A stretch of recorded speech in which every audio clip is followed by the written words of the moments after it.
हाँ जी, अस्सलाम वालेकुम। इस वीडियो में मैं आपको हमारे एआई पावर्ड एलएमएस के एडमिशन पोर्टल मॉड्यूल के बारे में एक्सप्लेन करूँगा।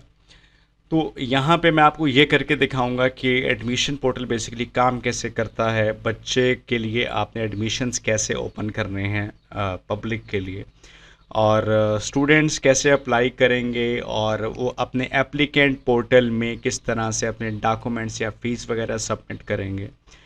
आफ्टर डैट जो है वो आपने उन बच्चों की एप्लीकेशंस को कैसे फ़िल्टर आउट करना है, कैसे आपने उनको आगे प्रोसेस करके इनरोल करना है, ये तमाम चीज़ें हम लेकर चलेंगे इस वीडियो में। तो सबसे पहले मैं एडमिन पैनल में देखिए मौजूद हूँ। यहाँ पे मैं समरी एंड पोर्टल में आऊँगा। यहाँ से मुझे अब स्टार्ट एडमिशन पे क्लिक करना है। मैं एक न्यू एडमिशन बनाऊँगा। तो एडमिशन बनाने से मेरा मतलब ये है कि मैं एक न्यू एडमिशन पब्लिक के लिए अनाउंस करने जा रहा हूँ। यहाँ पर मैंने लिखा समर 26 और सेशन मेरा सिलेक्टेड है, जो कि यहाँ पर मैंने चूज़ किया हुआ था। ये एडमिशन मैं कहता हूँ जी आज से स्टार्ट हो, और ये एडमिशन जाने चाहिए 31 मई तक, या मिसाल ले लें मैं कहता हूँ कि यार ये सिर्फ फ्राइडे तक चले जाएँ, ठीक है। ये 6 डेज़ तक एडमिशन चलेंगे। इस एडमिशन में कौन कौन से कोर्सेज का एडमिशन मैंने अनाउंस करना है, इस पर कोर्स पे क्लिक किया। यहाँ पर मैंने कहा जी कि मैं चाहता हूँ, फॉर एग्ज़ाम्पल ले लें 4th और 5th क्लास का मैंने एडमिशन अनाउंस करना है। मैंने मिसाल के तौर पे ऐसे कर दिया। तो मैं कहता हूँ कि जी 4th क्लास ऐड करते हैं, और इसके कौन से बैच में मैंने एडमिशन देना है। मैं कहता हूँ जी सेक्शन ए का ये एडमिशन है, मैं ये कर लेता हूँ। उसके बाद अलावा मैं कहता हूँ कि जी फॉर एग्ज़ाम्पल एक और कोर्स ले लिया जाए। फॉर एग्ज़ाम्पल मैं कहता हूँ वेब डिज़ाइनिंग का ले लिया जाए। भी मैं 5th नहीं करता, मैं वेब डिज़ाइनिंग पर आ जाता हूँ। कोर्स ऐड किया। मैं कहता हूँ कि इसके अंदर जो है फॉर एग्ज़ाम्पल मॉर्निंग बैच, और जो इसके अंदर इवनिंग बैच है, इवनिंग बैच अगर आप यहीं पर ही इसी कोर्स का जो है एक न्यू बैच ऐड करना चाहें, तो बजाय इसके कि आप बैचेस में जाएं, यहीं पर ऑप्शन दे दिया गया है कि यहीं सर आप नया बैच बनाना चाहें तो आप नया बैच भी यहाँ से क्रिएट कर सकते हैं। ठीक हो गया। तो अब यहाँ पर 2 कोर्सेज़ के मैं अनाउंस कर रहा हूँ, एक 4th क्लास का और एक मैं वेब डिज़ाइनिंग कोर्स का अनाउंस कर रहा हूँ। तो ये इसके मॉर्निंग बैच, इवनिंग बैच, और यहाँ पर सेक्शन ए ही है, ठीक है। आफ्टर डैट यहाँ पर अगर आप देखेंगे तो नीचे अगर आप देखेंगे तो यहाँ पर आपके पास कुछ ऑप्शंस मौजूद है मैक्सिमम एप्लीकेशंस का। मतलब आप इस कोर्स में आप कितनी एप्लीकेशंस इस एडमिशन के लिए रिसीव करना चाहते हैं। मैं कहता हूँ कि यार मुझे 100 एप्लीकेशंस मैक्सिमम होनी चाहिए, इससे ज़्यादा नहीं होनी चाहिए। बहुत है मेरे लिए, ताकि मैं उनको आराम से मैनेज कर लूँ, शॉर्ट लिस्ट कर लूँ, आप कुछ भी कह सकते हैं, ठीक है। अलाउ बैच सिलेक्शन, यहाँ पर मैं कहता हूँ कि यार फॉर एग्ज़ाम्पल अगर मैं चाहता हूँ कि लाइक फॉर एग्ज़ाम्पल ये कोर्स है वेब डिज़ाइनिंग का, इसमें 2 बैचेस मैंने ऐड किए हैं, एक है मॉर्निंग, एक है इवनिंग, ठीक है। मैं चाहता हूँ कि क्या बच्चा जब वेब डिज़ाइनिंग कोर्स के लिए अप्लाई कर रहा हो तो वो अपनी मर्ज़ी से सिलेक्ट कर सके कि उसको मॉर्निंग बैच में एडमिशन लेना है या इवनिंग में लेना है। वो यहाँ से आप इजीली सिलेक्शन कर सकता है अगर मैं इसको येस कर दूंगा तो। अगर आप कहते हैं कि नहीं जी वो सिर्फ कोर्स सेलेक्ट करे, उसको किस बैच में डालना है वो हम खुद सेलेक्ट करेंगे, तो फिर ऑप्शन नो रहने दें, ठीक है। क्रिएट एडमिशन पे मैं क्लिक करूँगा। एडमिशन सिस्टम मेरा क्रिएट करके देगा, मुझे लिंक देगा। इस लिंक को मैं पब्लिक में शेयर कर सकता हूँ, न्यूज़पेपर में डाल सकता हूँ, सोशल मीडिया पेजेस में आप उसको शेयर कर सकते हैं, अपनी वेबसाइट पर शेयर कर सकते हैं, राइट। एडमिशन हो गया। उसके बाद मैं यहाँ से आता हूँ अपने एडमिशन पोर्टल पे, जो कि पब्लिक को नज़र आएगा। ये एडमिशन पोर्टल होता है आपकी पब्लिक का। यहाँ पे मैं क्लिक करता हूँ, ये देखें ये एडमिशन पोर्टल है, ये एडमिशन आपके सामने ओपन हुआ है, और इस पर मैंने क्लिक करता हूँ। काउंटडाउन भी शो हो रहा है, इस पर मैं जैसे क्लिक करूँगा तो ये आपको लेके जाएगा एडमिशन फॉर्म के ऊपर। अब मैं आपको ये फिलअप करके दिखाता हूँ। जैसे कि देखें फॉर एग्ज़ाम्पल ले लें, मैं कहता हूँ कि जी बच्चे ने वेब डिज़ाइनिंग कोर्स में एडमिशन लेना है, और मिसाल के तौर पे ये फ़ीस स्ट्रक्चर है इस बच्चे का, ये फ़ीस उसने अप्लाई किया हुआ है। 4th क्लास में अगर देखता हूँ तो ये इसका फ़ीस स्ट्रक्चर है, ठीक है, ये इसने यहाँ पर अप्लाई किया हुआ है। अच्छा, तो मैं यहाँ से चूज़ कर लेता हूँ, फॉर एग्ज़ाम्पल वेब डिज़ाइनिंग मैंने चूज़ किया। अब यहाँ पर चूंकि मैंने ऑप्शन दिया था कि बच्चा मॉर्निंग में करना है, इवनिंग में करना है, बच्चे को ये भी पता चल रहा है कि इसमें कितनी सीट्स अभी तक अवेलेबल हैं। तो मैं कहता हूँ फॉर एग्जांपल बच्चे को मॉर्निंग में एडमिशन लेना है, वो सिलेक्ट किया। सिलेक्ट करने के बाद यहाँ पर फ़ीस स्ट्रक्चर आ चुका है। यहाँ पर आप फ़ीस स्ट्रक्चर को थोड़ा गौर से अगर आप देखें तो यहाँ पर है एडमिशन फ़ी कि इस एडमिशन फ़ी, ये जो एडमिशन फ़ी है ये लाजमी पे करनी है फॉर द एडमिशन। तो ये आ गया। अब ये वाला जो लेबल है इसके साथ नहीं दिख रहा, क्यों? क्योंकि बच्चे को सिर्फ एडमिशन देने के लिए क्या फ़ीस पे करनी है वो यहाँ पर मेंशन है, और बच्चे को इतनी ही फ़ीस पे करनी है। टोटल फीस बनी है 3000, ट्यूशन फ़ी तो मंथली है, टोटल फीस बनी है 3000 टोटल प्रोग्राम फीस, लेकिन जो अभी पेबल है फॉर द एडमिशन वो 1000 है। ये चीज़ें कहाँ से मैनेज की जाती हैं? देखें, यहाँ पर कोर्सेज में हम जाते हैं, मैनेज कोर्सेज में ना, यहाँ पर आप देखेंगे ये मैं कोर्स निकालता हूँ वेब डिज़ाइनिंग वाला, ये मैं इसको एडिट करता हूँ। आप यहाँ पर एज अ एडमिन मैनेज कर सकते हैं इस चीज़ को। ये देखें, दो फीसेज आपने ऐड की हुई हैं, एक एडमिशन है और एक ट्यूशन फ़ी है। तो अगर तो मैंने यहाँ से सिलेक्ट किया हुआ है कि जी ये एडमिशन फ़ीस को रिक्वायर्ड फॉर एडमिशन अप्रूवल, ये सिलेक्ट किया हुआ है, इस वजह से यहाँ पर ये लेबल दिख रहा है। अगर मैं इस फ़ीस को भी यहाँ से रिक्वायर्ड कर दूंगा तो ये वाली फ़ीस भी बच्चे को लाजमी पे करनी है to take the admission for the admission approval. ठीक है, इस तरह से आप मैनेज कर सकते हैं। नीचे फॉर्म फिलअप करते हैं जल्दी जल्दी से। मैं इस पर क्लिक करता हूं और जल्दी से एक सिंपल सा फॉर्म है, मैं इस फॉर्म को फिलअप कर लेता हूं। जैसे मिसाल के तौर पे मैं कोई भी पिक्चर्स ले लेता हूं, जैसे मैंने एक ये बच्चे की पिक्चर ली, मैंने यहाँ पर लिख दिया फॉर एग्ज़ाम्पल अहमद अली। अहमद नाम के बहुत सारे स्टूडेंट्स हो गए, मैं इसको थोड़ा चेंज करता हूँ। ओके, ईमेल लिख दिया मैंने for example asad@gmail.com, phone number दे दिया 00123456 और मैंने यहाँ पर डेट ऑफ बर्थ लिख दी 01012000। जेंडर मैंने लिख दिया और मैंने CNSE लिख दिया फॉर एग्जांपल दिस। वो वेरीफाई करेगा और चेक करेगा। अच्छा, इसमें ये वैलिडेशन इसलिए है क्योंकि सिस्टम जो है बेसिकली वो यहाँ पर चेक करता है कि अगर एक शनाख्ती कार्ड वाला बच्चा, एक CNSE होल्डर एक ही एडमिशन पर बार बार अप्लाई ना करे, इसलिए ये वैलिडेशन यहाँ पर चेक की जाती है। एड्रेस आ जाएगा कुछ भी, जैसे City ABC, स्टेट आ जाएगा यहाँ पे जैसे कि यहाँ पर स्टेट हमने लिख दिया जी पंजाब, और सिटी लिख दी फॉर एग्जांपल मुल्तान। यहाँ पर मैं सेलेक्ट कर लेता हूँ इस तरह से। गार्डियन इंफॉर्मेशन यहाँ से मैं लिख लेता हूँ फॉर एग्जांपल कुछ भी, relationship, father, guardian phone number मैंने रख दिया दिस, गार्डियन ईमेल लिख दी for example this. Educational background क्या है हम यहाँ से सेलेक्ट कर लेते हैं फॉर एग्जांपल ये प्रीवियस इंस्टीट्यूट से क्या आपने डिग्री ली है, कोई भी हम कर लेते हैं। ये वाला मैंने कर दिया, यहाँ पर मैंने ये कर दिया फॉर एग्जांपल मैंने किस चीज़ में जो भी डिग्री है आप इंफॉर्मेशन यहाँ पे सिलेक्ट कर लें। GPA मैंने कर लिया for example like A grade मैंने ग्रेड कर दिया। पासिंग ईयर फॉर एग्जांपल मैंने ये वाला कर दिया। ठीक है, इस तरह से इन्फॉर्मेशन सबमिट होती जाएगी। आपको एप्लीकेशन प्रोग्रेस भी एप्लीकेंट को नज़र आती जाएगी कि मेरा फॉर्म इतनी प्रोग्रेस में फिल हो चुका है। पेमेंट गेटवे यहाँ से आप चूज़ करते हैं, उसमें आपने सेलेक्ट कर लिया जी बैंक से करना है, कार्ड से करना है, जिससे भी करना है।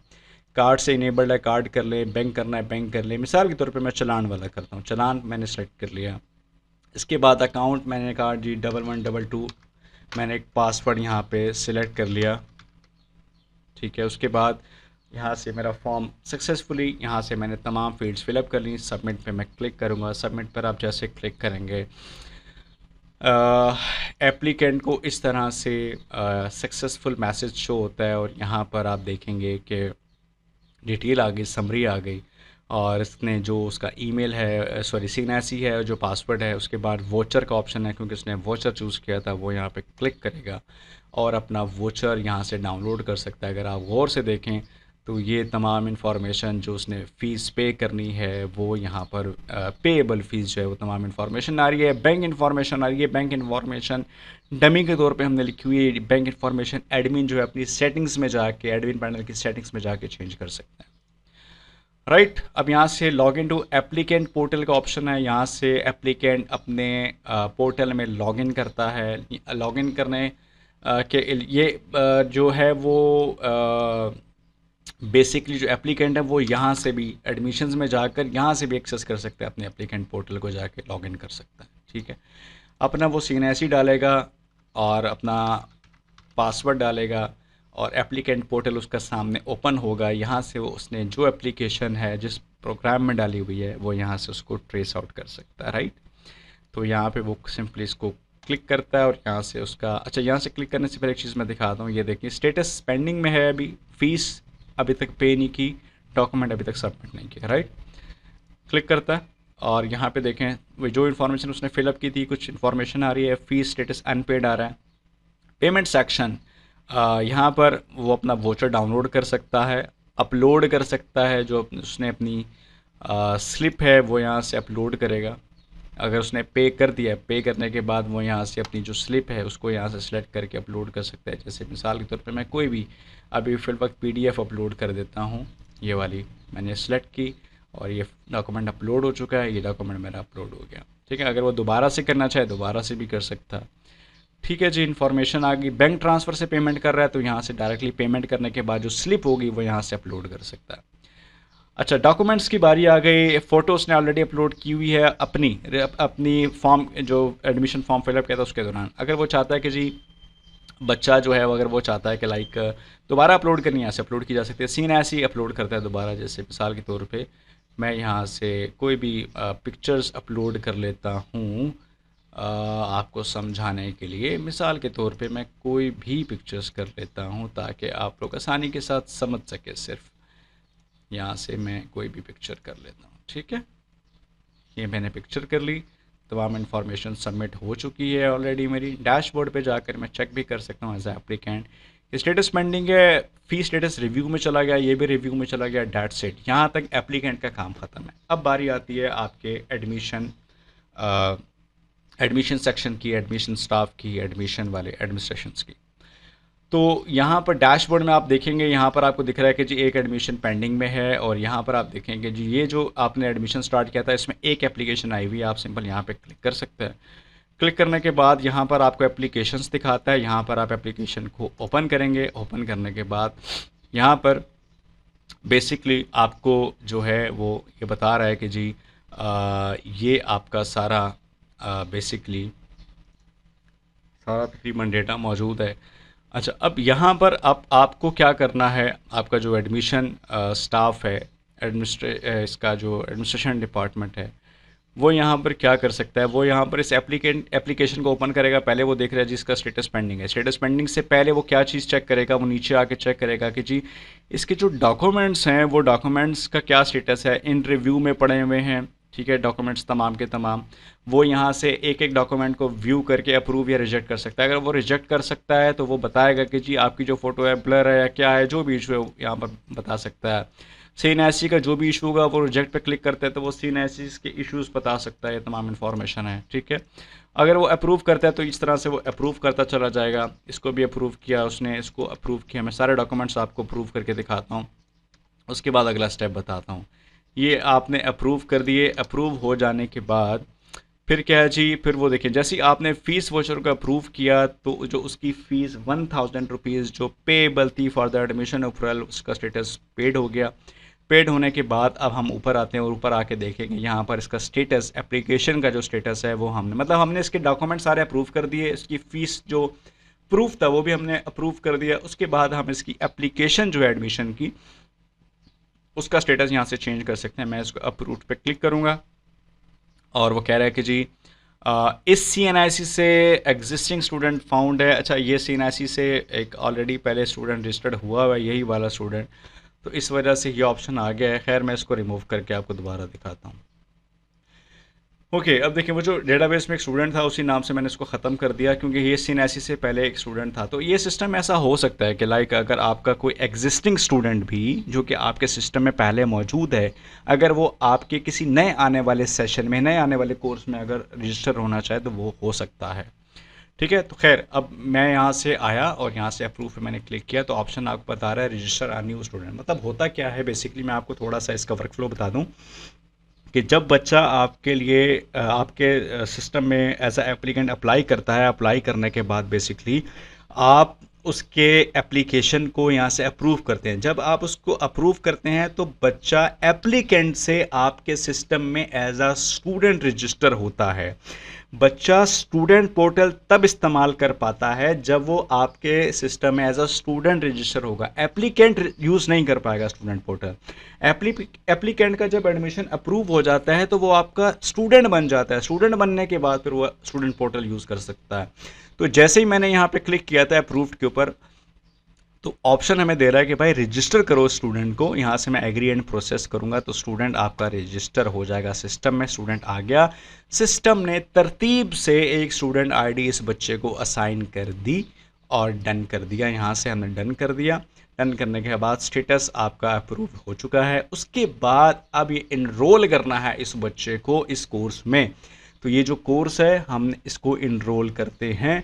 ये देखें यहाँ पर नीचे है कि इस बच्चे ने अप्लाई किया हुआ है इस कोर्स के इस मॉर्निंग बैच में। देखिए एप्लीकेंट्स चॉइस आ रहा है।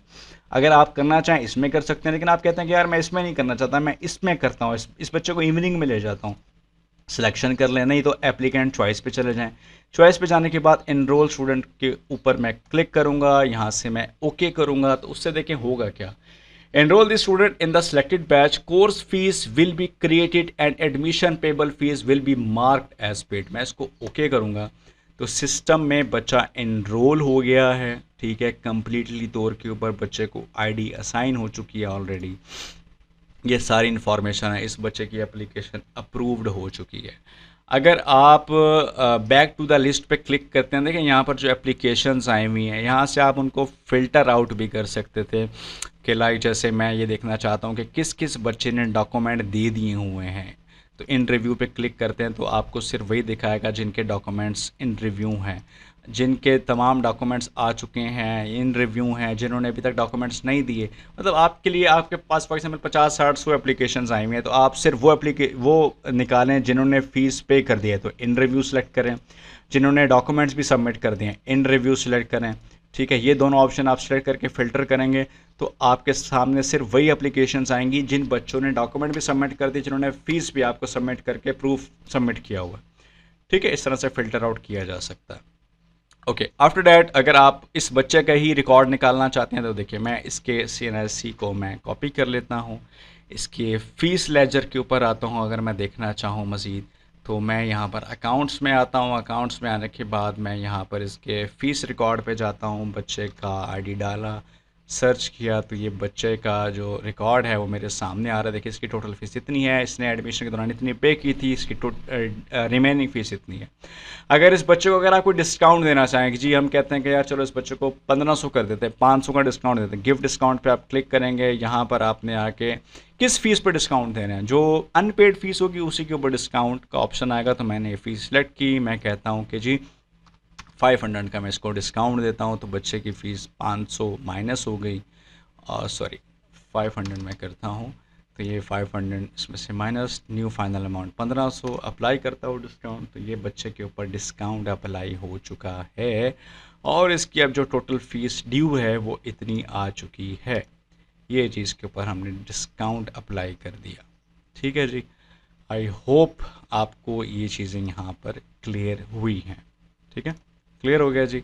अगर मैं देखें दोबारा डिस्काउंट पे जाता हूँ और मैं इसी के ऊपर जाता हूँ तो सिस्टम हमें बता रहा है कि भाई ऑलरेडी इसके ऊपर डिस्काउंट 500 रुपये का हुआ है।